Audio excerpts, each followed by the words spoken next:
শাকিব খানকে পছন্দ করল হানিয়া আমির, আর সেই অনুষ্ঠানে শাকিব খানকে অপছন্দ করল এই দুই মেয়ে।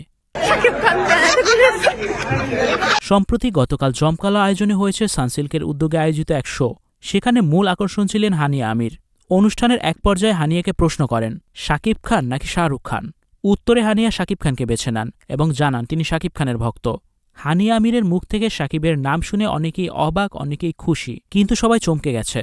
তবে কিছু দর্শকের চেহারায় দেখা গেল হতাশার ছাপ, বিশেষ করে এই দুই মেয়ে যারা শাহরুখ খানের নাম শোনার আশায় ছিল। তাদের ভিডিওতে দেখা যায় তারা শাহরুখ শাহরুখ বলে চিৎকার করছে, কিন্তু হানিয়া তাদের প্রত্যাশা ভেঙে দিয়ে বেছে নিলেন বাংলাদেশের সুপারস্টার শাকিব খানকে। এ নিয়ে এখন চলছে আলোচনা সমালোচনা। কেউ বলছে হানিয়া ঠিক কাজ করেছে, কারণ নিজের দেশের বাইরে এসেও তিনি সম্মান দিয়েছেন বাংলাদেশের আইকনকে। আবার কেউ বলছে শাহরুখ খানের জায়গায় শাকিব খানের নাম নেওয়া উচিত হয়নি। কিন্তু আসল প্রশ্ন হলো, কেন আমরা নিজেদের দেশের তারকাদের সম্মান দিতে এত কার্পণ্য করি? হানিয়া পাকিস্তান থেকে এসে যদি শাকিব খানের নাম নিয়ে আমাদের আনন্দ দেয়, তাহলে আমরা কেন গর্ববোধ করব না?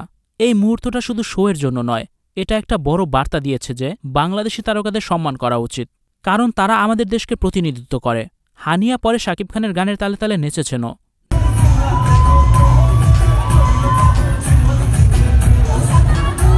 যা প্রমাণ করে তিনি শুধু বলার জন্য বলেননি, সত্যিই তিনি শাকিব খানের ভক্ত। সো ভিউয়ার্স, এই দুই ব্যক্তিকে নিয়ে কিছু বলতে চাইলে বলতে পারেন ভিডিওর নিচের কমেন্ট বক্সে।